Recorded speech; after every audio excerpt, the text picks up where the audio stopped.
दोस्तों नमस्कार। मैं अभिलाष अवस्थी खबरों और खबरों के विश्लेषण के अपने दैनिक कार्यक्रम के साथ आपके सामने हूं। मित्रों, पिछले एक महीने से 3 घटनाएं ऐसे हुई कि थोड़ा सा कुछ लोग हॉस्टाइल हुए, कुछ लोगों को परेशानी हुई, कुछ लोगों ने ये कोशिश की कि हतोत्साहित हुए। पहली डेट थी 3 दिसंबर। 3 दिसंबर को 3 दिसंबर को 3 प्रांतों में, छत्तीसगढ़, मध्य प्रदेश और राजस्थान में भारतीय जनता पार्टी की बम्पर जीत हुई।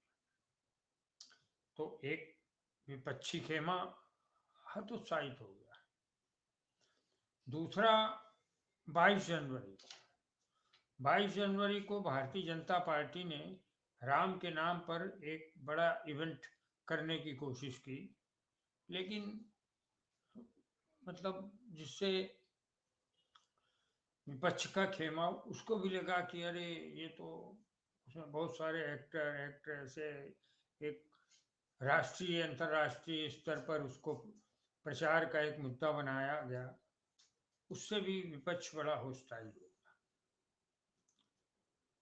तीसरा अभी कल घटी, या ये कह सकते हैं आज एक घटना घटी 28 जनवरी को।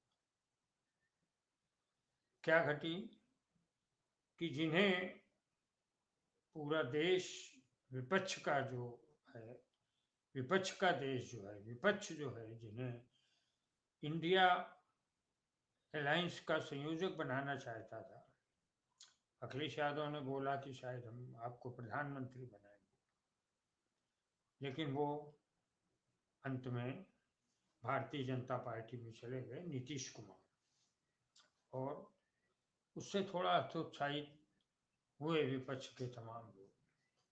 लेकिन इन सबके बीच में एक वर्ग, बहुत बड़ा वर्ग ऐसा है जिसने बड़ी सूक्ष्मता के साथ विश्लेषण किया। अरे 3 दिसंबर को क्या हुआ, हम 3 प्रांत, पहले ही मेरी वहां पर 3 लोकसभा, विपक्ष की केवल 3 लोकसभा सीटें थी। छत्तीसगढ़ में 2 थी और एक मध्य प्रदेश में थी और छिंदवाड़ा में, और बाकी राजस्थान में 0 थी, यानी 65 में से केवल 3 सीटें थी। लेकिन जब विपक्ष ने इसका विश्लेषण किया तो ये पाया कि अब हम अप्रैल मई में जो चुनाव हो रहा है, जाहिर सी बात है कि हम विधानसभा चुनाव जरूर हार गए, लेकिन वहां पर इन तीनों प्रांतों में, छत्तीसगढ़, मध्य प्रदेश, राजस्थान में 3 से अधिक लोकसभा सीटें मिलेंगी। 22 जनवरी को जो हुआ, 22 जनवरी को जब राम मंदिर की घटना घटी और काफी विपक्ष के लोग हतोत्साहित हुए कि ऐसा ना हो कि नरेंद्र मोदी इससे वोट बटोर ले जाए, लेकिन धीरे धीरे समझ में आ गया। अभी समझिए 22 से आज 28 हुई, और राम मंदिर का मुद्दा पिछले 2-3 दिन से, सॉरी, मीडिया से ही गायब हो गया, अखबार से गायब हो गया और चैनल से भी गायब हो गया। वो चैनल जो मोदी जी के खुद के चैनल है, मालिकाना हक तो नहीं है लेकिन मालिकाना हक जैसा है। और चौथा और तीसरा, आज 28 को नीतीश कुमार चले गए भारतीय जनता पार्टी के साथ, विपक्ष को छोड़कर। तो उसका भी लोगों में क्या प्रभाव आया। लोगों ने देखा कि लालू प्रसाद यादव के घर के आगे जो है भीड़ खड़ी है। लालू फिर बिहार के हीरो बनते हुए नजर आए। पिछले चुनाव में 50 हेलीकॉप्टर लेकर भारतीय जनता पार्टी पूरे बिहार में घूमता रहा, 50 जहाज लेकर, और एक हेलीकॉप्टर से तेजस्वी यादव और यादव परिवार, इन लोगों ने सबसे अधिक सीटें प्राप्त की। तो ये सारी चीजें सामने आई, और उसके बाद आया कि नीतीश कुमार क्यों चले गए। नीतीश कुमार के जाने के पीछे जो कारण समझ में आया, कि डायरी अब बहुत सारे लोगों को बचपन से डायरी लिखने का मन करता है, जवानी में डायरी लिखते हैं, प्रेमी प्रेमिका भी होते हैं, वो प्रेमिका या प्रेमिका का नाम बड़ा एब्रीविएशन मतलब शॉर्ट टर्म में लिखते हैं। उसी तरीके से हवाला डायरी थी जिसमें लाल कृष्ण आडवाणी का नाम था, जैन साहब की थी हवाला जैन डायरी। दूसरा अभी चुनाव में राजस्थान में लाल डायरी पूरे नरेंद्र मोदी पता नहीं क्या चिल्लाते थे, उस डायरी का कभी कोई पता नहीं। तीसरा अभी एक डायरी जो वहाँ पर राजस्थान में शाह है, जो जेडीयू के जनता दल यूनाइटेड के जो विधान परिषद के सदस्य हैं, 3-4 लोगों पे छापे पड़े, लेकिन शाह साहब के यहाँ एक डायरी बरामद हुई, काले रंग की, नीले रंग की, पीले रंग की, बैगनी रंग की, पता नहीं क्या, लेकिन एक डायरी बरामद हुई। और उसमें उस डायरी से में जो कुछ था ईडी ने बरामद किया, और समझा ऐसा जा रहा है कि पहली बार मतलब नीतीश कुमार भ्रष्टाचार के मामले में सामने आए, तो कुशासन दुशासन बनकर सामने। उस डायरी में उनका नाम था। जाहिर सी बात है, आप जनता दल यूनाइटेड एक पार्टी चला रहे, पार्टी चलाने के लिए पैसा तो चाहिए, अब जेडीयू को कौन चंदा देगा। तो उसी तरीके से उसमें उस डायरी में बहुत सारी चीज़ें पता चली कि, और उसमें इनका नाम था, वो बातें इनको बताई गई कि भाई आपको क्या किया जाए।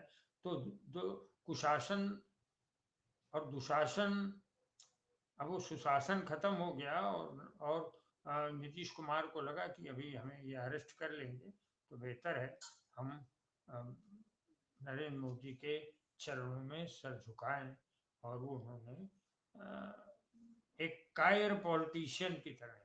जबकि अगर ईडी में कहीं कुछ किसी नाम, अब शराब घोटाला में नाम आया संजय सिंह, तो उनको जो है संजय सिंह को जेल हो गई, वो भी हार मान लेते, वो भी शरण में चले जाते भारतीय जनता पार्टी के। केसीआर चले गए, केसीआर की बहन कविता का नाम आया और वो फौरन सरेंडर कर दिए, और मोदी जी ने पूरी की पूरी पार्टी, पूरी पूरी राजनीति बर्बाद कर दी। अकाली दल सरेंडर किए, उनको पूरा नरेंद्र मोदी ने बर्बाद कर दिया। उद्धव ठाकरे साहब के साथ क्या किया वो आपको पता ही है। तो इनके जो पुराने सारे सहयोगी थे उनको एक एक करके निपटाया। ये जो इसका रामविलास पासवान का लड़का है चिराग पासवान, उसको ही खत्म कर दिया, उसको और उसके चाचा को डिवाइड कर दिया।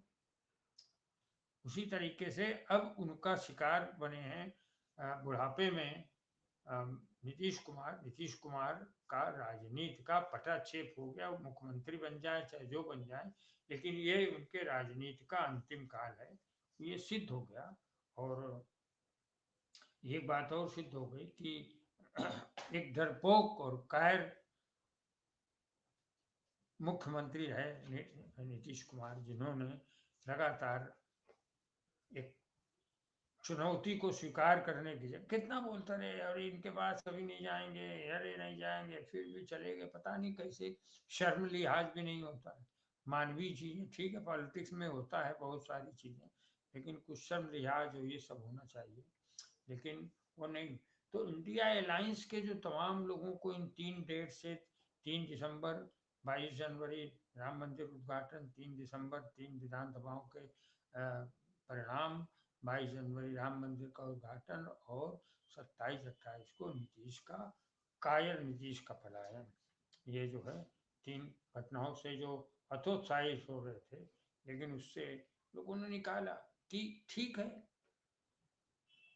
नीतीश कुमार चले गए, डर कर चले गए, लेकिन आज देश की तानाशाही से, देश की जो जो सामने खड़े रहे, वे सारे आज जो है नरेंद्र मोदी के खिलाफ तनकर खड़े हैं।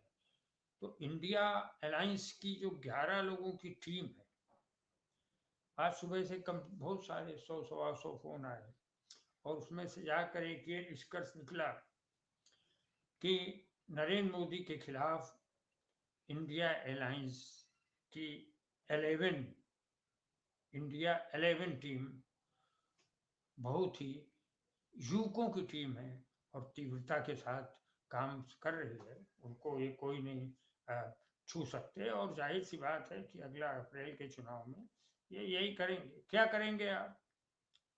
कहाँ से शुरू करूँ? राहुल गांधी कैसे शुरू करूँ?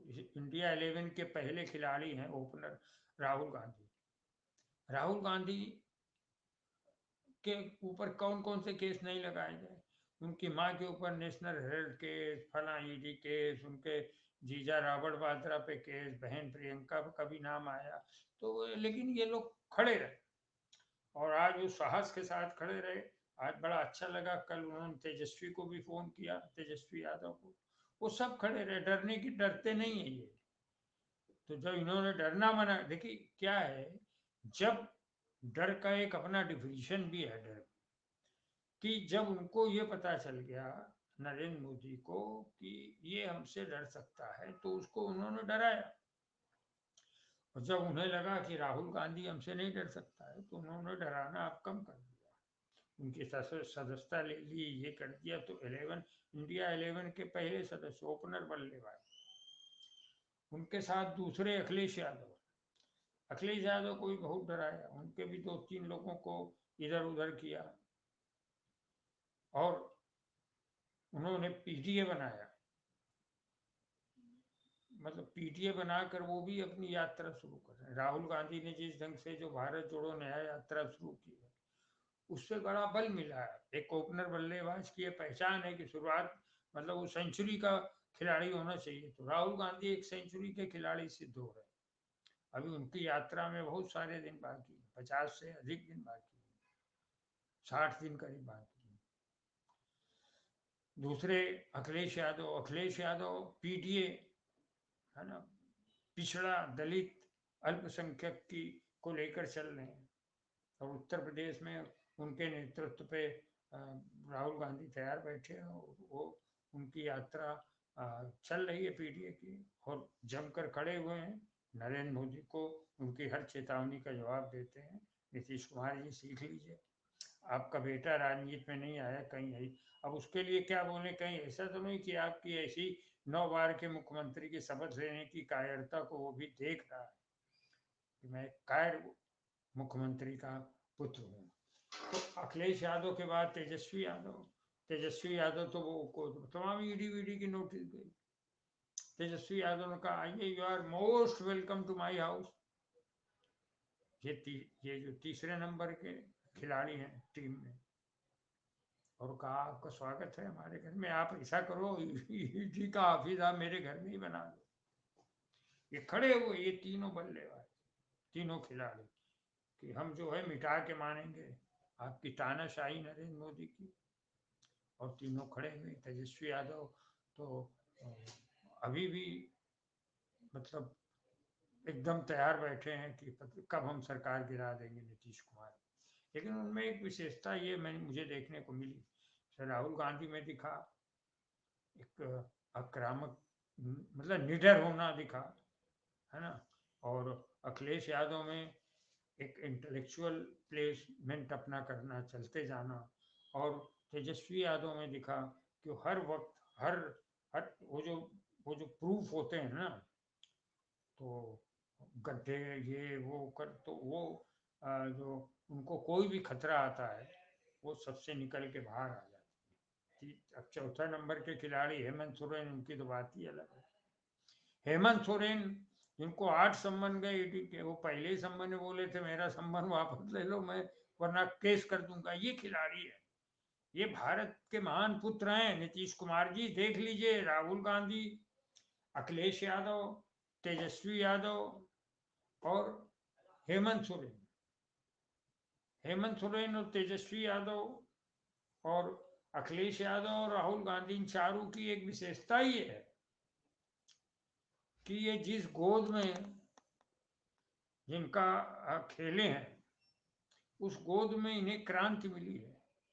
जिस गोद में ये पले बड़े हैं उसमें इन्होंने राजनीति और समाज सेवा का कहरा सीखा है। तो फिर आज हेमंत सोरेन के पिता शिबू सोरेन मुख्यमंत्री रहे और देश के बड़े बड़े पदों पर रहे। उनकी औलाद 8 बार सम्मन के बाद चुनौती ताने खड़ा रहा। मैं अपना मुख्यमंत्री पद छोड़ दूंगा, लेकिन नरेंद्र मोदी के आगे झुकूंगा नहीं। ये है, देखिए साहब, आप इतने कायर पॉलिटिशियन निकलेंगे। अब नीतीश कुमार, ये इन बच्चों ने सिखा दिया कि अब देखिए 5वें नंबर के हैं उद्धव ठाकरे। इनकी तो बात ही क्या। उद्धव ठाकरे बाला साहब ठाकरे के बेटे, राहुल गांधी राजीव गांधी सोनिया गांधी के बेटे, अखिलेश यादव मुलायम सिंह यादव के बेटे, तेजस्वी यादव लालू यादव के बेटे। लालू यादव तो अभी भी शेर की तरह इमरजेंसी में के समय जयप्रकाश नारायण के आंदोलन से, हालांकि नीतीश भी दोनों एक साथ ही निकले थे, वो लालू यादव के बेटे। हेमंत सोरेन बताया आदिवासी नेता शिबू सोरेन के बेटे। अब उद्धव ठाकरे बाला साहब ठाकरे जो जो हिंदुत्व के एक मसीहा माने जाते थे, मैं उनकी बात कह रहा हूँ। वो उन्होंने आगे जाने की कदम आगे बढ़ाए और उनकी पार्टी को भी उन्होंने तोड़ने की कोशिश की और तोड़ा भी। लेकिन वो आप जिम्मेदारी के साथ उन्होंने सरेंडर नहीं किया। अगर वो सरेंडर करते तो मुख्यमंत्री वही होते। तो नीतीश कुमार को ये सब बता रहे हैं कि देखिए उद्धव ठाकरे खड़े हुए हैं, वो उनका बेटा आदित्य ठाकरे।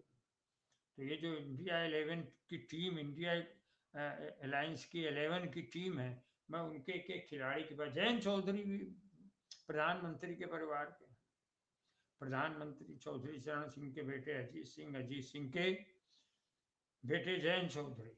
अब देखो इतने सारे नाटक करने के बाद भी जयंत चौधरी ने उत्तर प्रदेश में कभी भी भारतीय जनता पार्टी के साथ जाना पसंद नहीं किया। तो ये वो युवा हैं जो उनको, ये छह युवकों की बात कर रहा हूँ, जो 6 युवक जो सीना तान कर खड़े हैं। ये 6 विरासत में जिन्होंने सेवा का भाव, तुम बोलो तुम्हारे परिवार के लोग हैं, खानदान के लोग हैं और परिवारवाद के लोग हैं। ये परिवारवाद और ये सारा कुछ वहां भी है भारतीय जनता पार्टी में जितना है, लेकिन वो अयोग्य लोग सिद्ध होते हैं। अनुराग ठाकुर को देखो, अयोग्य सिद्ध हुआ है ना, गाली और ये वो। और इनको देखिए, राहुल गांधी, अखिलेश यादव, तेजस्वी यादव, हेमंत सोरेन, उद्धव ठाकरे और जयंत चौधरी, ये छह भारतीय क्रिकेट टीम या इंडिया अलायंस के खिलाड़ी जो नीतीश कुमार को सिखा रहे हैं। और इनसे जो मेरे पास फोन आए, जो निराश हो रहे थे कि यार अभी क्या होगा 3 दिसंबर, 22 जनवरी और 28 जनवरी, तो मैंने उन्हें ये 11 टीम बताई कि ये 11 लोगों की टीम है। तो 6 हमने खिलाड़ी आपको बताए। अब 7वें खिलाड़ी हैं अरविंद केजरीवाल।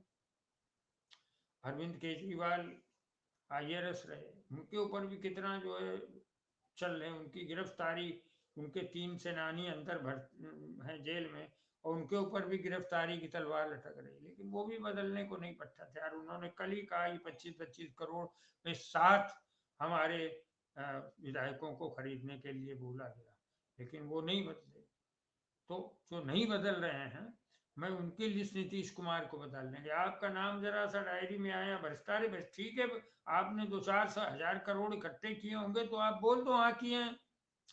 नरेंद्र मोदी के पास भी तो है। वो क्या मतलब बड़गांव से लाए थे, बड़नगर से, या अमित शाह कहाँ से लाए थे? ये सब इन्होंने लिया पार्टी चलाने के लिए, फंड जनता से लिया। और 7वें खिलाड़ी बाद 8वें हैं स्टालिन। स्टालिन भी करुणानिधि के बेटे हैं और वो भी मुख्यमंत्री हैं एक स्टेट के, और वो तमिलनाडु के, और उनका बेटा उदयनिधि मारन। ये सारे लोग खड़े हुए हैं। ये 8 स्टालिन तक, 8 ये सारे लोग हैं। ये नीतीश कुमार को चिढ़ा रहे हैं, अरे लुलू लुलू करते हुए भाग गया ना तू। और मैं भाषा वही क्रिकेट की इस्तेमाल कर रहा हूँ। और जो 9 और 10 और 11 नंबर पे मैं ला रहा हूँ, तो बड़े वरिष्ठ खिलाड़ी हैं। ये युवा नहीं है, लेकिन इनका ये मस्तिष्क से युवा है। वो है शरद पवार, लालू यादव और सीताराम येचुरी। ये 11 लोगों की टीम है। तो शरद पवार एक कई बार मुख्यमंत्री, केंद्र में कृषि मंत्री और तमाम सब रहे। वो जमकर एनडीए के खिलाफ हैं, भारतीय जनता पार्टी के खिलाफ खड़े हुए हैं। लालू यादव तो परंपरागत, इन्होंने तो सोमनाथ से लेकर अयोध्या तक की यात्रा में लाल कृष्ण अडवाणी को अरेस्ट किया था। ये तो जन्मजात भारतीय जनता पार्टी के विरोधी हैं और अभी जेल काट के भी आए हैं। किडनी जेल में इनके खराब हो गई तो इनकी बेटी रोहिणी आचार्य ने इन्हें किडनी दी। यानी देश और समाज के लिए संघर्ष के लिए हमेशा तैयार रहने वाले। और सीताराम येचुरी हैं 11वें खिलाड़ी, जो 11वें खिलाड़ी के रूप में हैं और वो अपने चीज़ों से कमाल दिखाते हैं। तो ये मैंने आपको जो 11 लोगों की टीम, पहला राहुल गांधी, दूसरा अखिलेश यादव, तीसरा तेजस्वी यादव, चौथा हेमंत सोरेन, पांचवा उद्धव ठाकरे, छठा जयंत चौधरी, सातवां अरविंद केजरीवाल, आठवां स्टालिन और नौवां, 10वां, 11वां शरद यादव, शरद पवार, लालू यादव और सीताराम येचुरी। अभी अभी मुझे एक साहब ने फोन करके बोला और ममता बनर्जी। हमने कहा ममता बनर्जी ये पूरी टीम की मैनेजर है, टीम का मैनेजर भी होता है। तो आज ये जो 11-12 लोग हैं, 12 लोगों की टीम है, ये 12 लोगों की टीम इनको पानी भरने को तैयार बैठी है पूरे देश में। ये 12 लोग एक हैं, इसमें से एक एक सटोरिया निकल गया। क्रिकेट में जैसे सट्टेबाजी होती है और तमाम बेईमान घुस के आ जाते हैं और सटोरिया सट्टा में डालते हैं, वैसे ही नीतीश कुमार सटोरिया था जो इस टीम को छोड़कर भाग गया, डर गया। उसका पैसा कुछ फंस रहा होगा, वो सब मिल जाएगा, अब उस पर मुकदमा नहीं लगेगा और फिर वो रहेगा। लेकिन एक बात तय हो गई कि नीतीश कुमार के राजनीति का अंत आज लिख दिया गया है। अगले 3 या 4 महीने में नीतीश कुमार इतिहास का एक हिस्सा हो जाएंगे और ये बिहार के लिए तो पता नहीं जो हो या हो, नीतीश कुमार के लिए एक बड़ी शर्म की बात होगी कि अंत में वो ब्रजभूषण शरण सिंह के साथ खड़े हो गए। वाह नीतीश कुमार जी, है ना। और आपने इस देश को खाली इंडिया अलायंस, और क्या इंडिया अलायंस को बनाए थे बड़े साहस के साथ, उसके बाद क्यों डर गए? एक डायरी से डर गए। चलिए ज़्यादा आपको नहीं स्टाइल करेंगे, आपकी उम्र है। अभी तो आज प्रभुनाथ यादव का मैं इंटरव्यू देख रहा था। मैं हालांकि ऐसी बातों के पक्ष में कम रहता हूँ, लेकिन प्रभुनाथ यादव ने तो बोला उनकी तबीयत खराब रहती है, वो थोड़ा स्लो स्लो रहते हैं। उन्होंने याद दिलाया कि पिछले विधानसभा में नीतीश कुमार औरतों पर और सेक्स पर बातें कर रहे थे।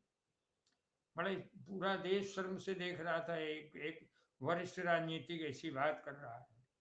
तो प्रभुनाथ यादव ने आज पोल खोलने की कोशिश की, वो उनकी बात है जो मैं यहाँ दोहरा रहा हूँ। उन्होंने कहा ऐसा है, वो थोड़ा सा जब दल होते हैं, थोड़ा धुआं हुआ हो अगल बगल, वो देश की जाने, मतलब कहा उन्होंने, गांजे की तरफ इशारा किया कि नीतीश कुमार जब ये धुआं कम हो जाता है तो वो जरूर बकने लगते हैं, या फिर गांजा वांजा ज्यादा हो जाता है। ये उनका इल्जाम है, जो रघुनाथ यादव का, जो मैं आपको बता रहा हूँ। तो ये जो क्रिकेट के में सटोरिये होते हैं ना, कैसे नीतीश कुमार जैसे, जिनका कोई इतिहास नहीं होता, जैसे एकनाथ शिंदे मध्य प्रदेश में है, जैसे अजीत पवार डर के सरेंडर करता है और खत्म हो गया। एक तो जो क्रिकेट में सटोरिये जो होते हैं, खाली अपना लाभ देख के भाग जाते हैं, उनको देश प्रेम की जरूरत नहीं, सट्टा में कौन जीते, इंडिया जीते चाहे हारे, तो वही है। और इन सबके साथ में जो 12वें खिलाड़ी के रूप में है, वो भी बड़े बहुत बेहतर लोग हैं।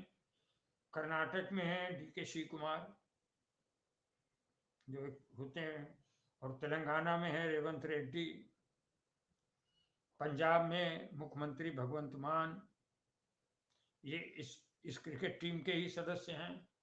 और साथ में प्रियंका गांधी, सुप्रिया सुले, डिम्पल यादव, ये सब ममता बनर्जी के साथ जो टीम की मैनेजर के रूप में। तो आज फोन कर करके लोग सुबह से एक ऐसी टीम, काल्पनिक टीम बना रहे थे, लेकिन जब उन्होंने सब मुझे बोला कि हमने बोला कि भाई अशोक शर्मा जी ने ये बोला, तो कहले हाँ ये तो है ये, और उन लोगों ने नाम वाम डाले। एक ने अंत में जो है अनंत परसाई जी ने बोला कि साहब ममता बनर्जी टीम की मैनेजर, उनके साथ में प्रियंका गांधी, सुप्रिया सुले, डिम्पल यादव, और जो 12th खिलाड़ी होते हैं 14 लोगों की टीम जो होती है उसमें डीके शिव कुमार, रेवंत रेड्डी हो, भगवत मान, इतनी जब मजबूत टीम है आपके पास तो काहे का डरना 3 दिसंबर से भाई। 3 दिसंबर को 3 परिणाम आके चले गए, काहे को डरना 22 जनवरी को। राम अक्षुण्ण है, भारतीय जनता पार्टी अक्षुण्ण नहीं है। वो सारा प्रचार विचार खत्म हो गया। अब मोदी दोबारा उसका प्रचार नहीं करवा पाएंगे, लोगों के दिमाग से उतर गया। और बात नंबर 3, 28 जनवरी की इन्होंने जो किया, मतलब सरकार अपदस्थ कराई बिहार की, इसका भी कोई प्रभाव नहीं पड़ेगा। तो मैं आज आपको ये बताना चाहता था, बड़े हल्के फुल्के उसमें, कि जो चिंता में थे इंडिया अलायंस के लोग, वो मुझे फ़ोन करते और खुद ही सब अपनी एक टीम बनाने लगते, और टीम बनाई।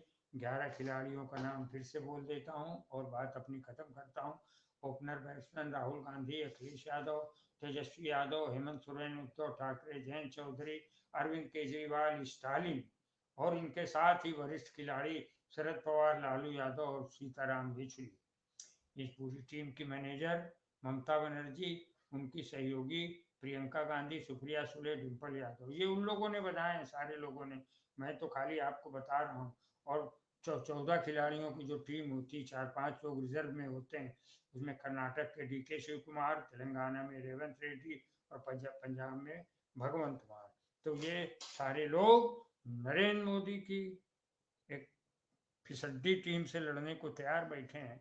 तो सुबह से जब ये बातें चलती रही तो एक चीज़ सामने ज़रूर आ गई कि अभी इंडिया अलायंस से एक आध लोग चला गया, या एक आध चुनाव हार लिया, या एक आध पूजा स्थल का विमोचन हो गया, उद्घाटन हो गया, इससे देश में या देश की एकताओं से फर्क नहीं पड़ता है। ये तय है कि एक दो और छिछोरे, राजनीतिक छिछोरेपन होंगे, मगर इंडिया अलायंस, ये जो बोलते हैं ना 400 पार, अरे भाई अगर आप 400 पार थे तो ये छिछोरापन क्यों कर रहे हो? आप इसको तोड़ रहे हो। आप उनके आपके विधायकों को 25-25 करोड़ क्यों दे रहे हो जब आप जीत रहे हो? फिर आप क्यों नीतीश कुमार को तोड़ रहे हो जब आप जीत रहे हो?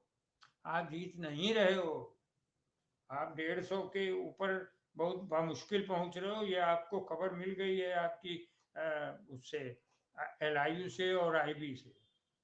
तो जब आप जीत नहीं रहे हैं तो आपके ये पूरे देश के सामने एक तैयार खड़ी है ये टीम, और ये टीम इंडिया अलायंस की टीम 11 नरेंद्र मोदी से निपटने को तैयार खड़ी, और देश की सारी जनता इनके साथ है। दोस्तों नमस्कार। और आप हमसे जुड़े रहने के लिए सब्सक्राइब करें YouTube पर, फॉलो करें Twitter पर और लाइक करें Facebook पर। और ज्यादा जानकारी के लिए आपको टाइप करना होगा सिर्फ न्यूज़ नशा।